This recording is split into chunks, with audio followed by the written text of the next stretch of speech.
Malaysia. Land of primordial jungles. Land of sacred temples. Land of islands and coral reefs.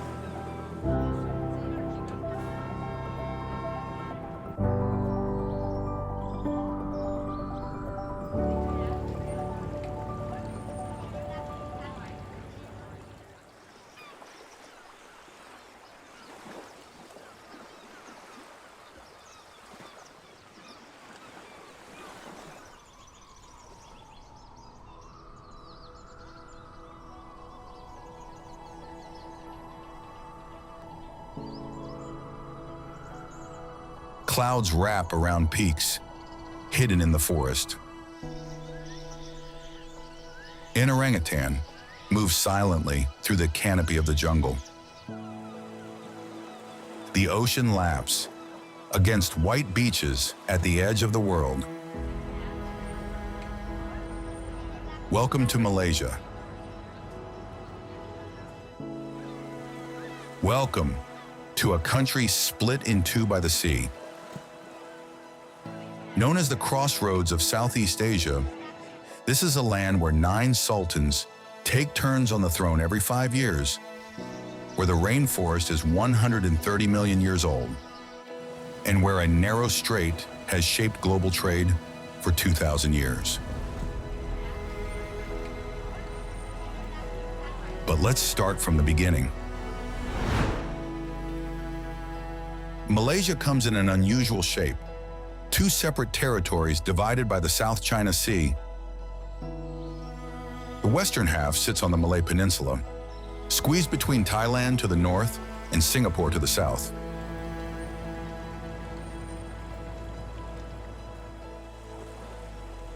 The eastern half rises on the island of Borneo, shared with Indonesia and the small Sultanate of Brunei. Two distinct bodies, but one single nation.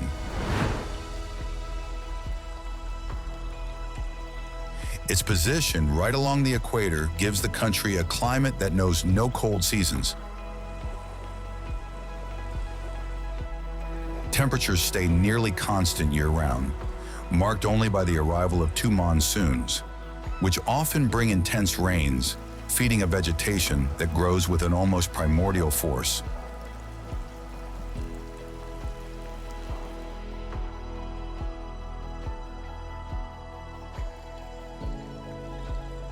And it is precisely this relentless rain, combined with millions of years of isolation, that has forged one of the most extraordinary natural wonders on Earth, the forest of Taman Negara. It's over 130 million years old, which makes it older than the Amazon itself.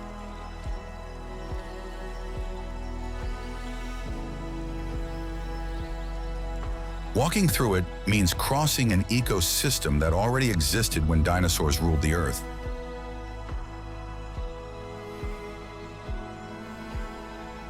But it is on the island of Borneo that Malaysian nature reaches its peak. Here, biodiversity is among the most concentrated in the world. The rainforests harbor an extraordinary range of species, many of them found nowhere else on Earth. Among them, the Borneo orangutan, the proboscis monkey, and the pygmy elephant, a smaller and gentler subspecies of the Asian elephant.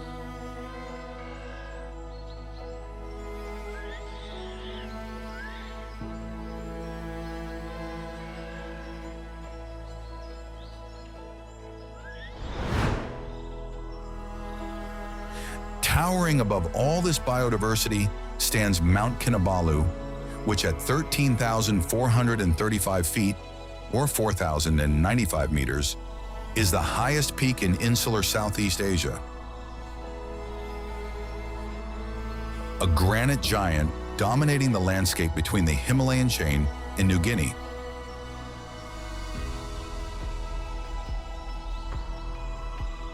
But Malaysia is not just untamed nature. For centuries, this land has been a trading crossroads between distant worlds. The port of Malacca, facing the strait of the same name, was a vital stop on the routes connecting China, India, and the Middle East.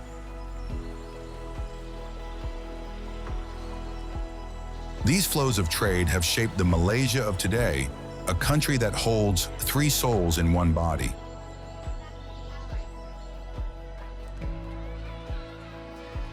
The population is made up of Malays, who account for roughly 60%, Chinese for roughly 23%, and Indians for roughly 7%, along with the indigenous communities of Borneo.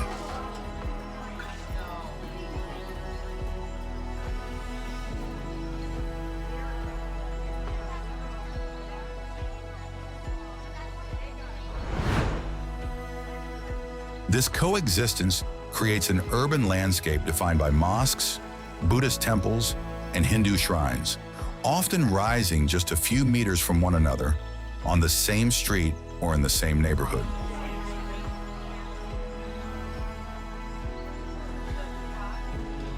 Islam is the official state religion, and yet the country maintains a pluralism that is rare in the Islamic world.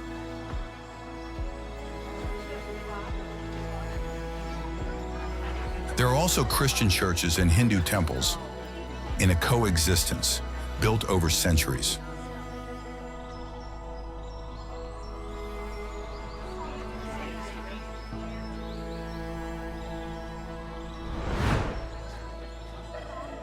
This diversity finds perhaps its most authentic expression in food.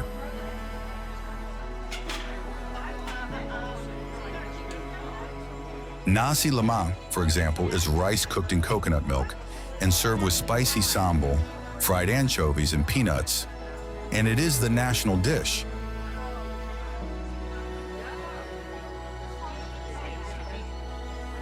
But Malaysian cuisine is also a living crossroads of Malay, Chinese, and Indian flavors, blending every evening in night markets and at street food stalls.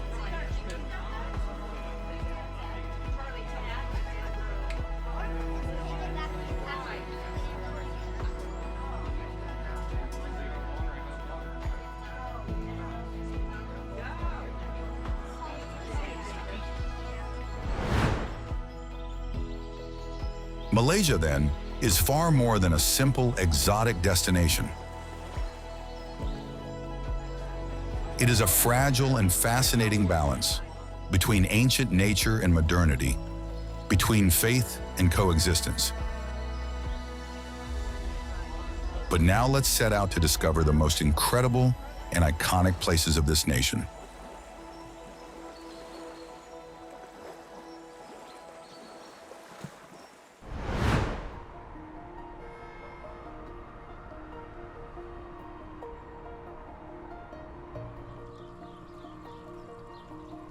Kuala Lumpur.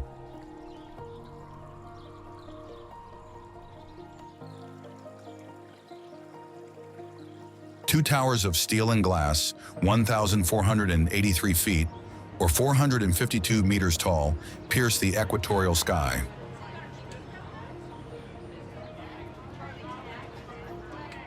They are the Petronas Twin Towers, and for years they were the tallest structures in the world.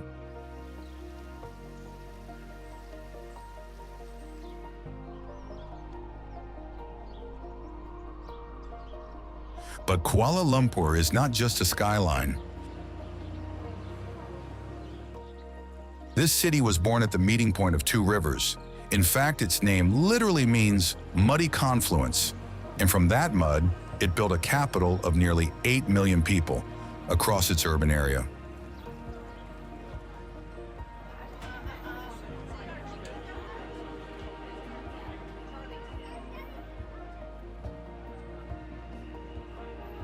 Today we find mosques and Chinese temples on the same blocks, tropical parks that open up in the middle of traffic, and traditional markets in the shadow of skyscrapers, in a chaos that somehow works.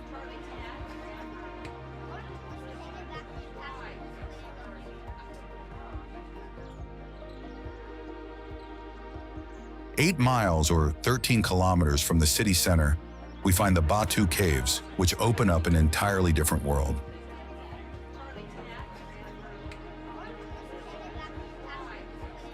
A staircase of 272 steps, painted in rainbow colors, climbs toward limestone caverns transformed into Hindu shrines.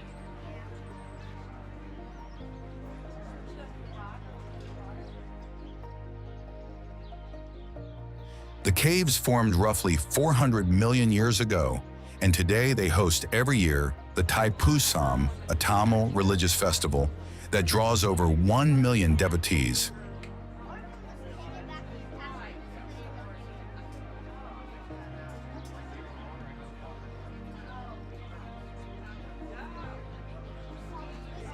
A little further south, the Bukit Jalil National Stadium, with its 100,000 seats, is the sporting heart of the country and was the venue for the 1998 Commonwealth Games, essentially the event that introduced the new Malaysia to the world.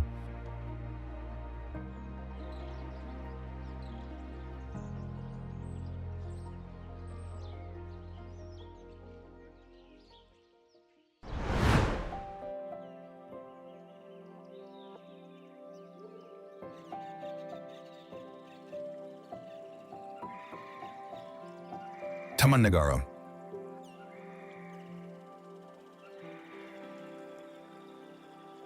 "130 million years.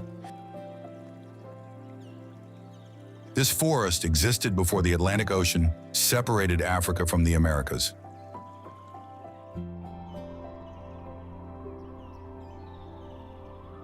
Taman Negara, which in Malay simply means national park, covers over 1,500 square miles, or 4,000 square kilometers, in the heart of the peninsula, and is considered the oldest rainforest on Earth.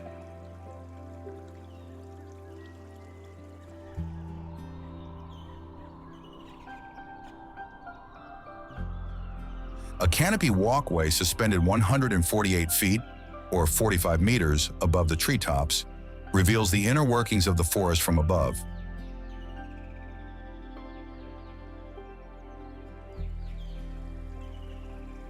There are overlapping layers of vegetation, and each one has its own inhabitants.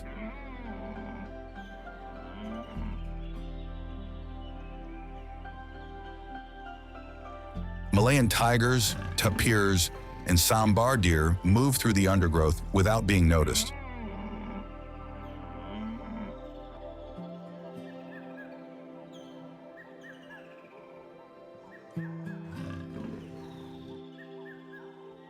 Then there are the Orang Asli communities, the indigenous peoples of the peninsula who have lived along the Tembeling River for millennia, knowing the forest like the back of their hands.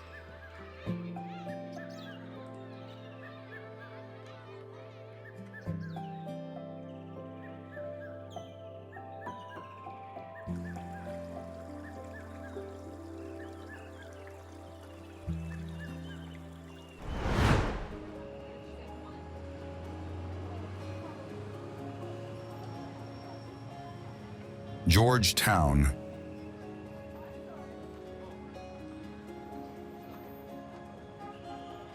On one street, an 18th century Chinese temple. Around the corner, a mosque. A little further on, a Hindu shrine.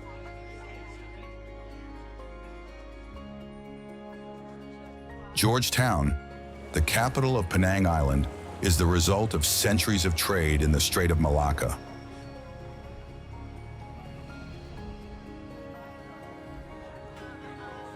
Founded by the British in 1786, the city attracted Chinese, Indian, and Arab merchants who settled neighborhood by neighborhood, each bringing their own architecture, their own rituals, their own flavors.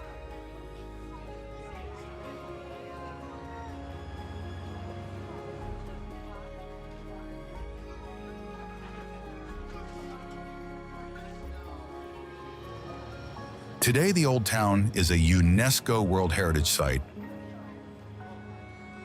The streets are lined with shop houses, the distinctive colonial row houses, with colorful facades painted in indigo, ochre, and light blue, adorned with ornamental tiles and wrought iron railings.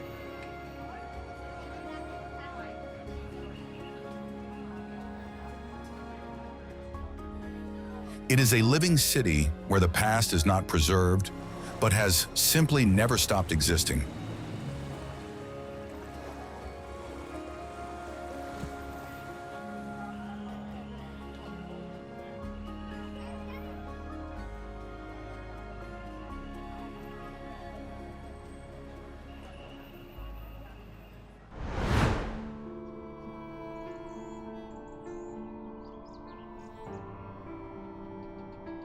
Mount Kinabalu.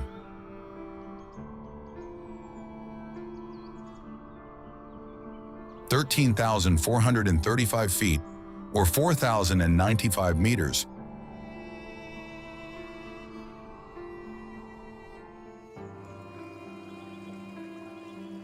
It is the highest peak between the Himalayas and New Guinea, and it sits in the north of Malaysian Borneo.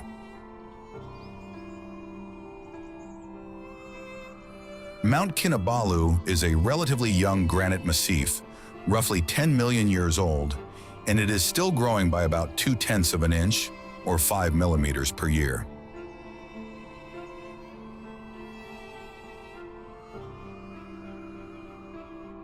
Climbing it does not require technical gear, but it does demand strong legs and lungs.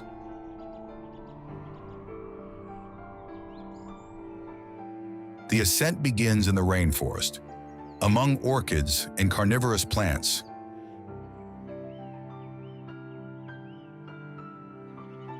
As you climb higher, the trees thin out. The vegetation becomes sparse until you arrive at a lunar landscape.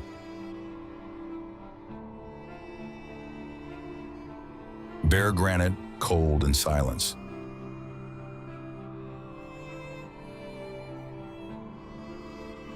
For the Kadazan Dusun people, who live on the lower slopes, this mountain is the resting place of the souls of the dead.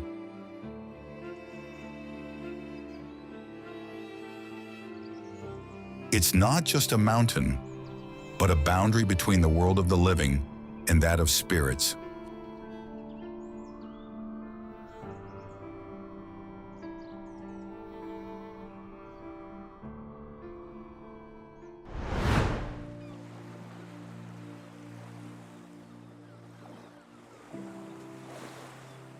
Langkawi.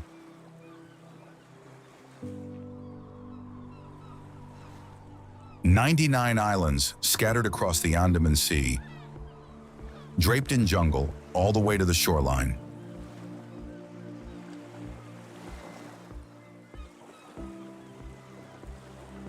Langkawi is an archipelago born from rocks over 500 million years old, among the most ancient geological formations in Southeast Asia, and recognized as a UNESCO Global Geopark.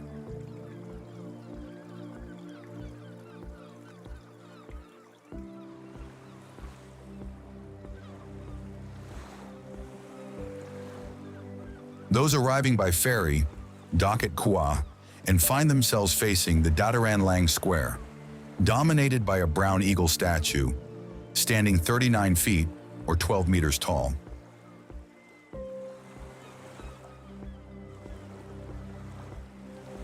The name of the island itself, according to tradition, comes from Halang, meaning eagle in Malay, and these raptors still soar above the coastline.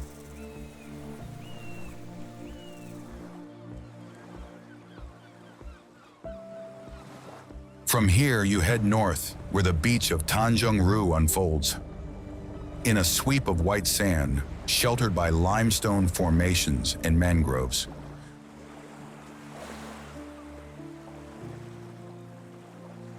The water is calm, almost still, because the bay is protected from the monsoon winds.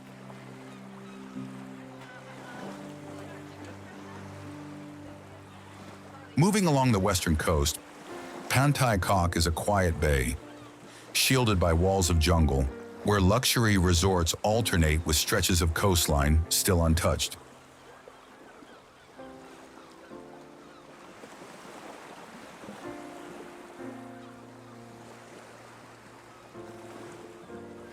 Just beyond lies Pasir Tengkorak, meaning Skull Beach, a name that, according to local legend, recalls an ancient shipwreck.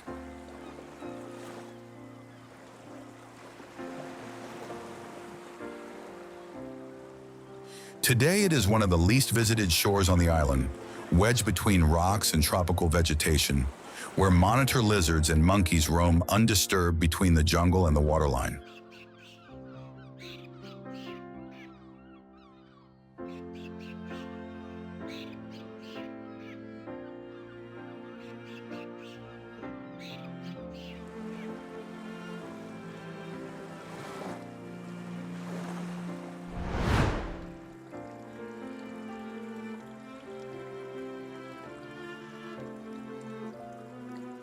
Malacca.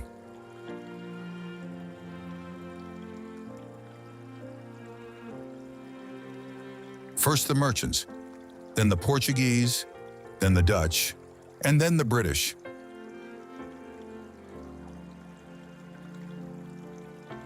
Malacca changed hands at least 4 times in 500 years, and every colonial power left a piece of itself behind.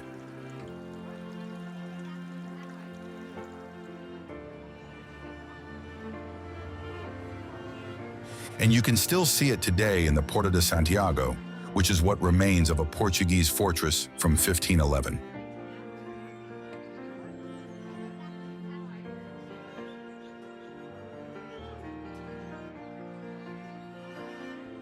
Climbing the hill, we find the ruins of St. Paul's Church, built 10 years later.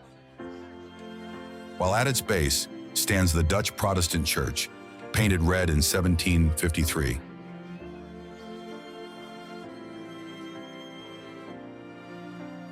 But Malacca was already a crucial hub long before the Europeans arrived.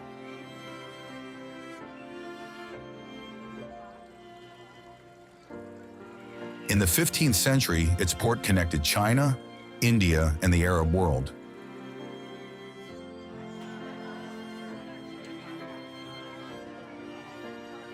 And that history still survives in the Yonker Street quarter. Here we find the shops of the Peranakan, a community born centuries ago from the union of Chinese merchants and Malay women.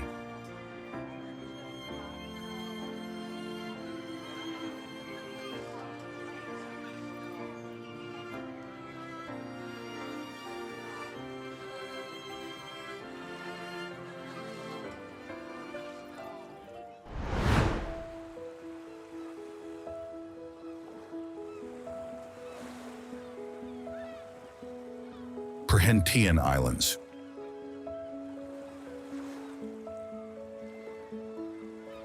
No roads, no cars, and no ATMs. The Perhentians are 2 islands off the northeastern coast, reachable only by boat.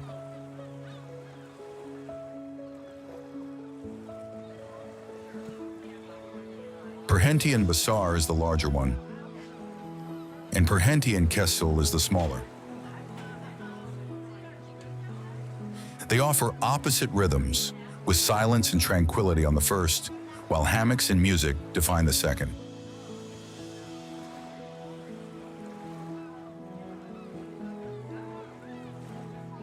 What they share is the sea. The waters are part of a protected marine park, with underwater visibility reaching 66 feet, or 20 meters, and sea turtles lay their eggs on the beaches between May and September.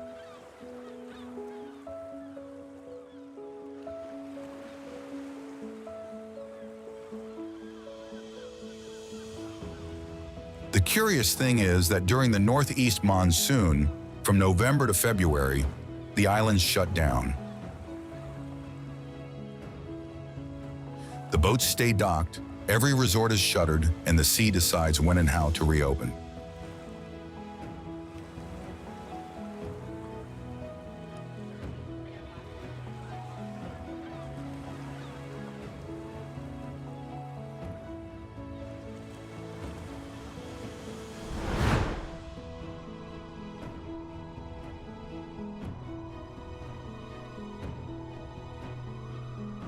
Highlands.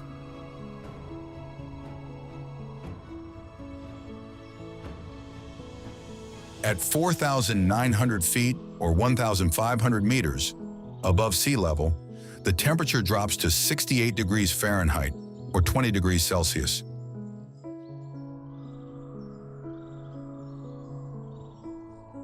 And for equatorial Malaysia, that is practically cold. It was the British colonists of the 1930s who recognized the potential of this climatic anomaly, perfect for growing tea.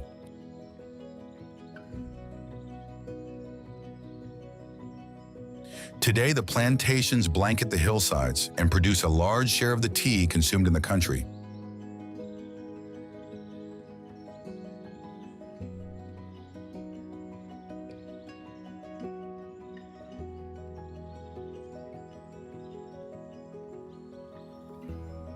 But the altitude and the constant humidity also allow strawberries, flowers, and vegetables that could not grow anywhere else in Malaysia.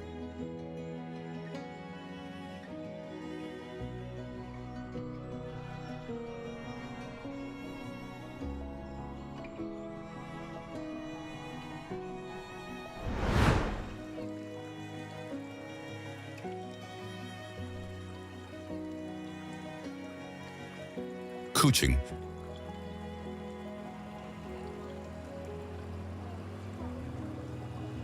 The name means cat in Malay, and the city has made it a symbol. Here we find cat statues at intersections, and an entire museum dedicated to cats.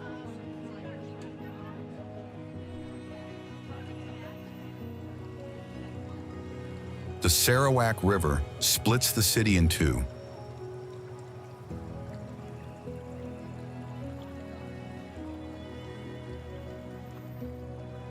On the south bank, the colonial center from the era of the White Raja, a British dynasty that ruled Sarawak from 1841 to 1946.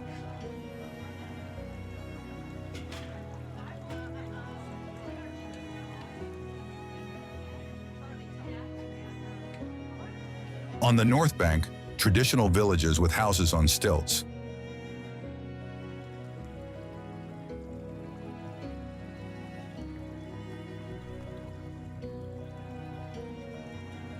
From here, excursions depart toward the longhouses of the Dayak peoples, where the tradition is to bring a gift, accept the tuak, which is fermented rice wine, and listen to the stories of the elders.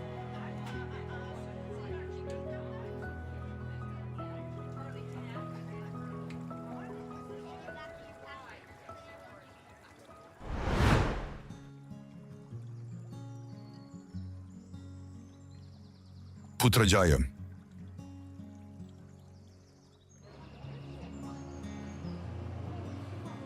A capital that did not exist.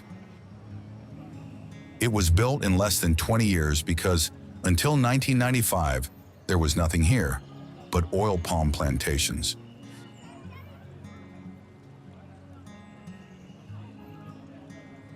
Then, the Malaysian government decided to build its administrative center from scratch, 15.5 miles or 25 kilometers from Kuala Lumpur, to relieve congestion in the city.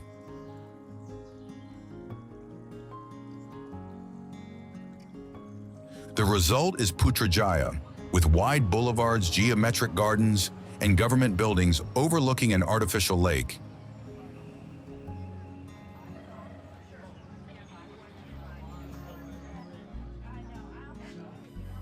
At the center of it all, the Putra Mosque, clad in pink granite, with its dome inspired by Persian design.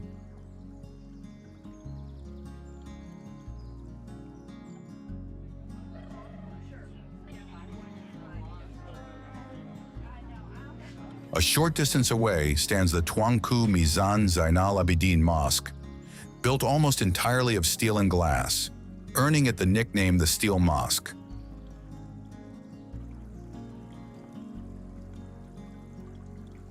These are two places of worship that tell two opposing visions of Malaysian Islam, one rooted in tradition, the other projected toward the future.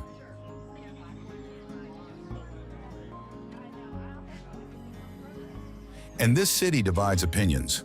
Some find it sterile, others find it visionary.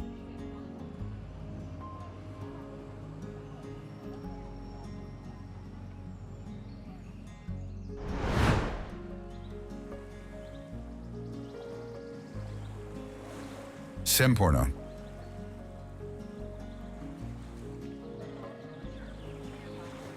A fishing port with wooden boats moored side by side, and the fish market at dawn. This small town on the eastern coast of Borneo exists mainly because of what lies in front of it, the sea.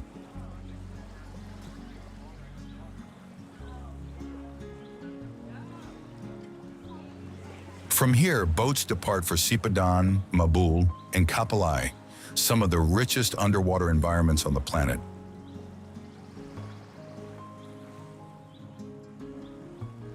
The town is also the heart of the Bajau Laut community, the so-called sea nomads, who for generations have lived in stilt houses built directly over the water without setting foot on land for weeks.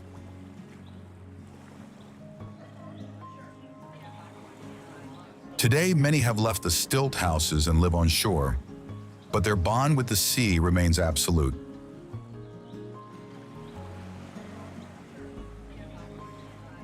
For instance, children learn to swim before they learn to walk, and they have a breath-holding ability that science is still studying.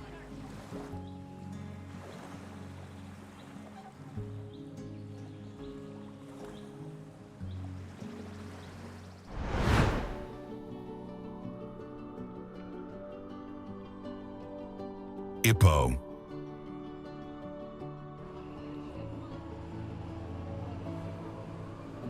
For decades, nobody stopped here. Ipoh was just a stop on the road between Kuala Lumpur and Penang, nothing more. And yet between 1850 and the early 1900s, this city boomed, thanks to the wealth from the tin mines of the Kinta Valley, which made it one of the most prosperous cities on the peninsula.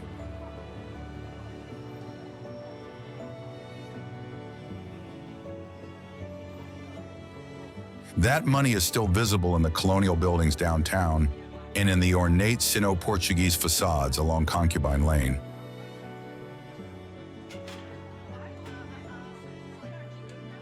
Then the tin ran out and Ipoh emptied. Today it is being reborn, thanks to a food scene that draws visitors from across the country.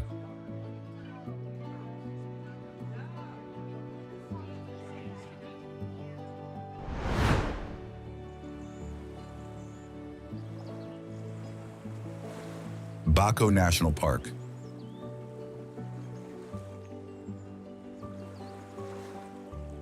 It is the smallest national park in Sarawak, sitting on the tip of a peninsula in Borneo, and the only way to get there is by boat.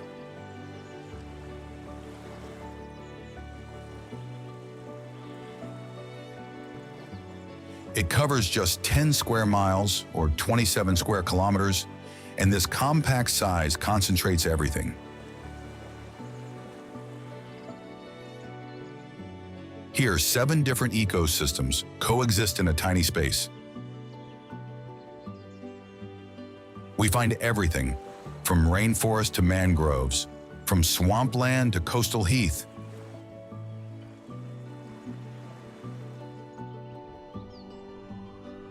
This is also home to the proboscis monkey, the primate with the enormous nose, that exists only in Borneo. The males use that nose to amplify their calls and attract females. Bako is the place where you can observe them up close, along trails that cut through cliffs and forests.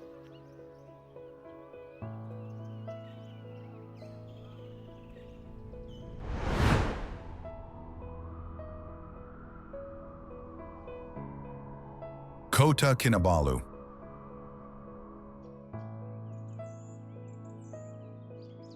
Almost completely destroyed during World War II, Kota Kinabalu was reborn from nothing. Today it is the capital of Sabah and the starting point for anyone wanting to climb Mount Kinabalu.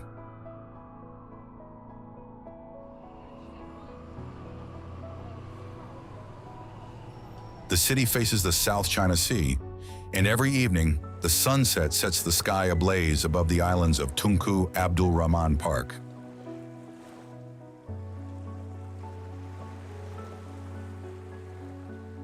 In the heart of the city stands the Bandaraya Mosque, built over an artificial lagoon. When the tide rises, the structure appears to float on the water, while its golden domes reflect the light differently at every hour of the day.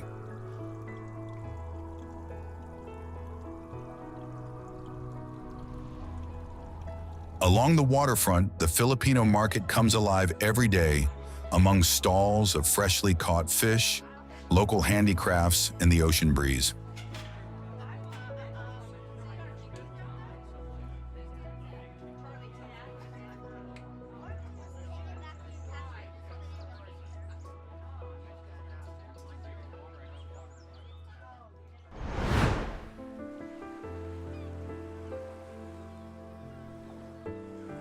Mabul Island.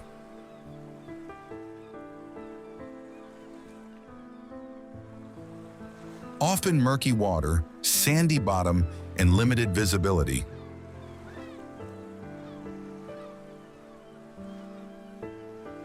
It does not sound at all like an ideal place to dive. And yet, this small flat island off eastern Borneo has become one of the world capitals of muck diving, which means diving in muddy seabeds. And the reason is simple, because that mud hides creatures found nowhere else.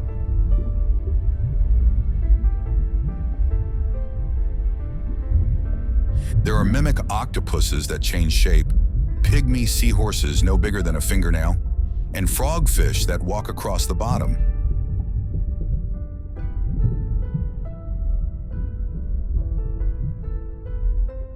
These are animals that have evolved extreme camouflage strategies to survive in an environment without a coral reef.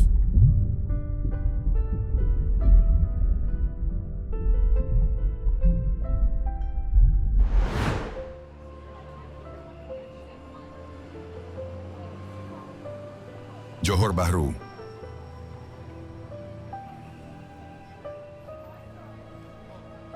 Capital of the state of Johor and the southernmost point of mainland Asia. It is a city that blends different identities at every street corner.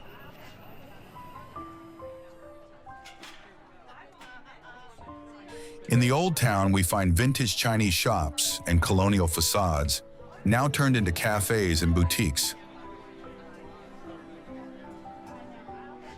But the true soul of the city lies in its hawker centers and in the night markets.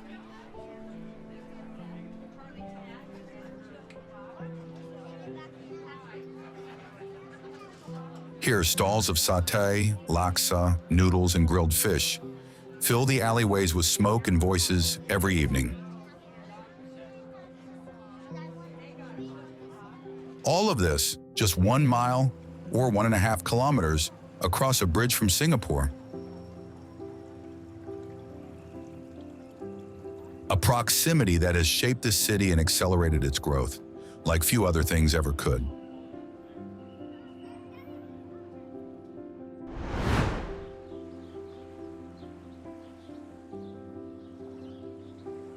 Pangkor Island.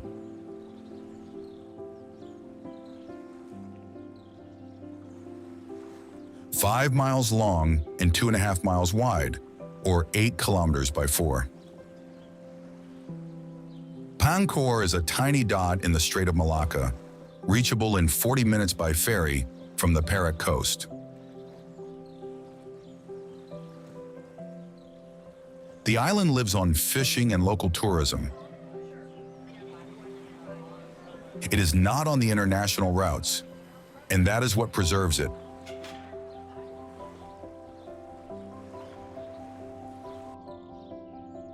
On the eastern coast, we find the first floating mosque in Perak, rising directly above the waters of the strait. Its blue domes are reflected in the sea, and over 1,000 prayer calligraphies are carved into its walls, which is why it is called the Mosque of 1,000 Blessings.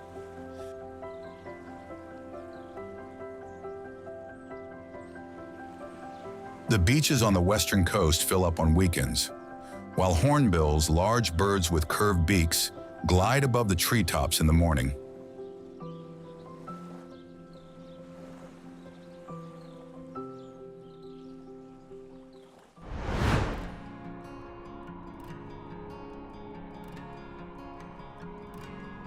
Swee Caves Temple.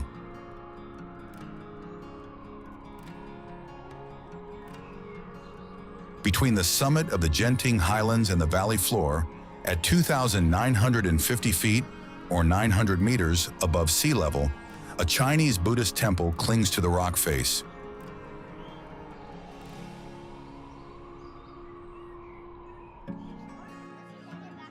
The Swee Caves Temple was founded in 1994, dedicated to a Buddhist reverend of the Song dynasty.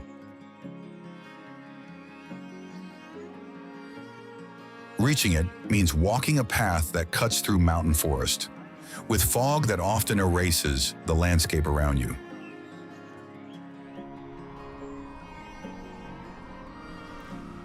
The complex unfolds across multiple levels carved into the rock.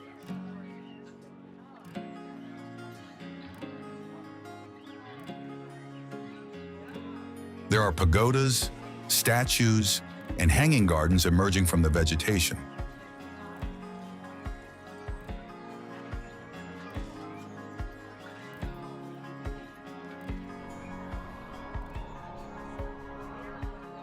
A Buddha statue standing 49 feet or 15 meters tall towers over the ravine below.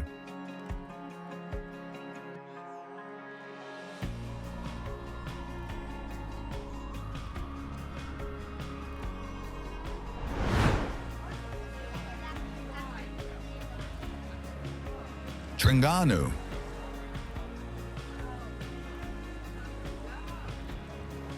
The eastern coast of the Malay Peninsula moves to a different rhythm. Slower, more devout, and more tied to the sea.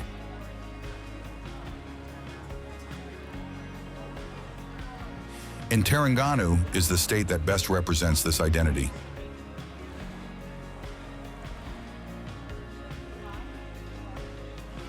Here, Islam permeates daily life more visibly than anywhere else, and fishing villages line the coast with their colorful boats, hand-painted with traditional patterns.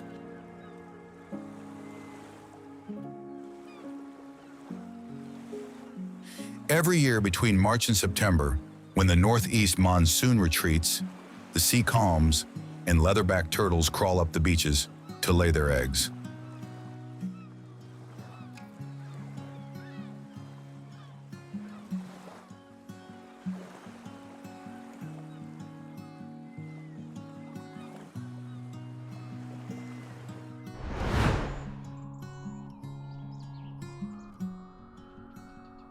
Kota Belud.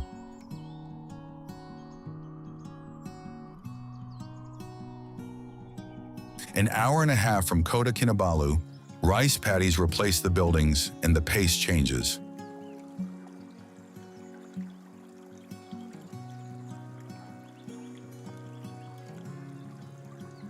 Kota Belud is a rural town in the north of Sabah, nestled between winding rivers and fields stretching all the way to the mountains. Mount Kinabalu rises in the background, and from above the view is extraordinary. A mosaic of green water and villages scattered along the riverbanks.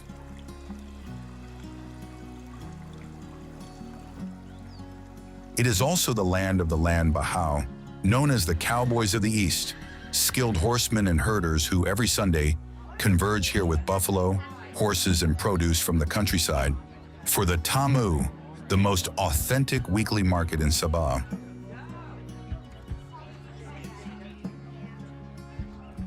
Here, life moves slowly, measured by the work in the fields and the passing of the seasons.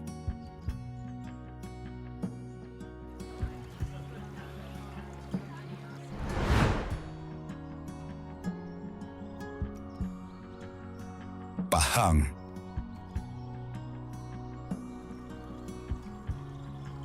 It is the largest state on the Malay Peninsula, and yet it remains the least known. Pahang occupies the heart of the territory, from the mountains all the way to the eastern coast. Much of its surface is forest, such as Taman Negara, the oldest rainforest in the world. But this state is not just jungle. The Cameron Highlands with their tea plantations are located here. As is Raub, a small inland town that produces the Musang King durian, the variety considered the finest in the world of the tropical fruit durian.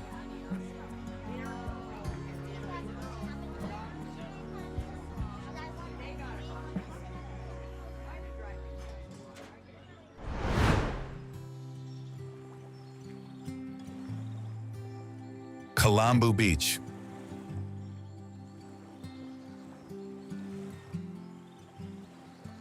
No resorts and no beach bars. To reach Kelambu, you drive along a road that passes through villages and rice paddies until you reach a dirt parking area. From there, a few steps through the vegetation, and the sea appears.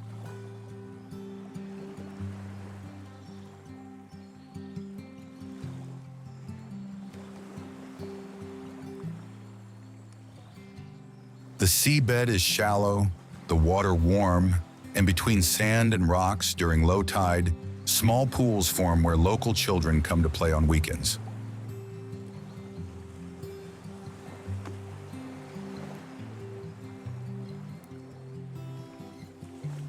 Kelambu does not appear in most guidebooks because it has no infrastructure and no services.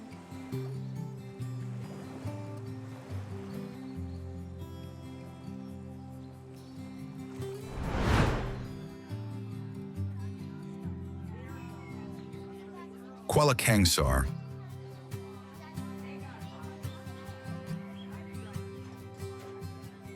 This is where the Sultans of Perak were born. Kuala Kangsar, on the banks of the Perak River, is the royal seat of the state, and this role has given it a character unlike any other city in the area.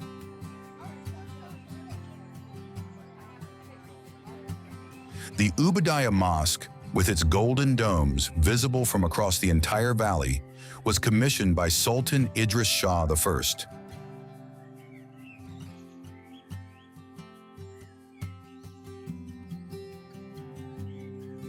Next to it stands the Astana Iskandaria, the royal palace still in use today.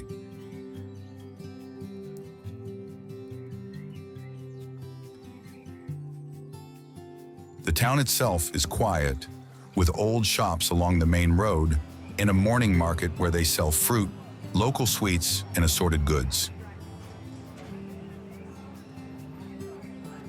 In the kampung around the city, artisans still shape by hand the labu sayong, the traditional black terracotta pitcher of Perak.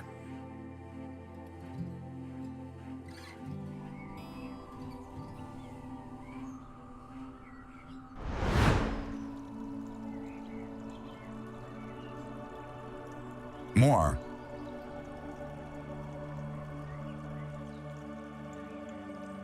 Some call it the food capital of Malaysia. It is not an official title, but nobody disputes it. This small town on the banks of the river of the same name has built its identity around the table. For instance, noodles and tomato broth with shrimp, called mee bandung, were born here.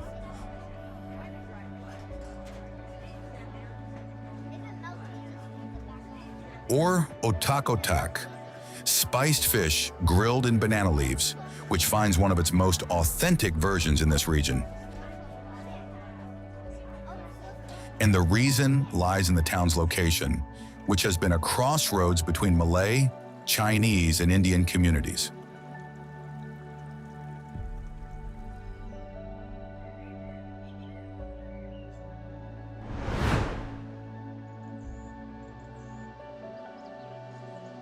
Sri Sendayan Mosque.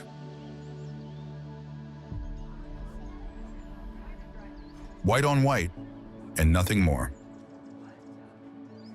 The Sri Sendayan Mosque strikes you precisely because of this. No mosaics, no gilding, just clean lines, pristine surfaces, and a dome that reflects the light.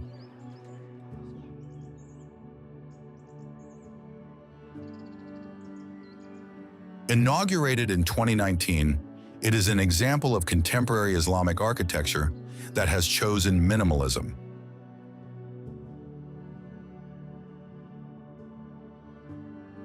The contrast with traditional Malaysian mosques, rich in color and ornament, is stark.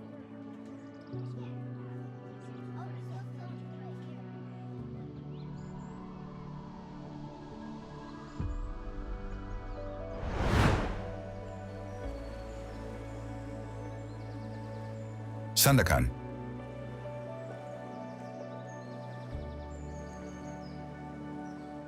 People came here for the timber. In the late 19th century, it was the capital of British North Borneo, and mahogany, along with other valuable hardwoods, was shipped from these shores to Europe.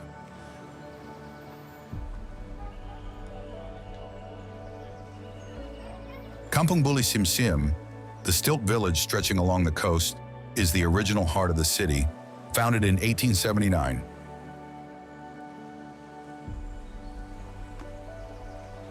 Today, however, the city has changed its calling. The Sepilok Orangutan Rehabilitation Center, a few miles from the city, takes in orphaned young orangutans and prepares them for their return to the forest.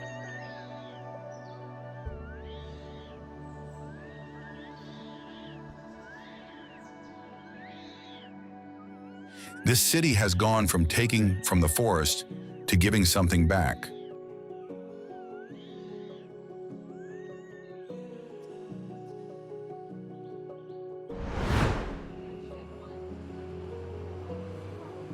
As we conclude this visual journey through Malaysia, we have traveled from the skyscrapers of Kuala Lumpur to the primordial forests of Borneo, all the way to the crystal clear waters of the South China Sea, exploring together not just places, but also curiosities that make every corner of this land unique.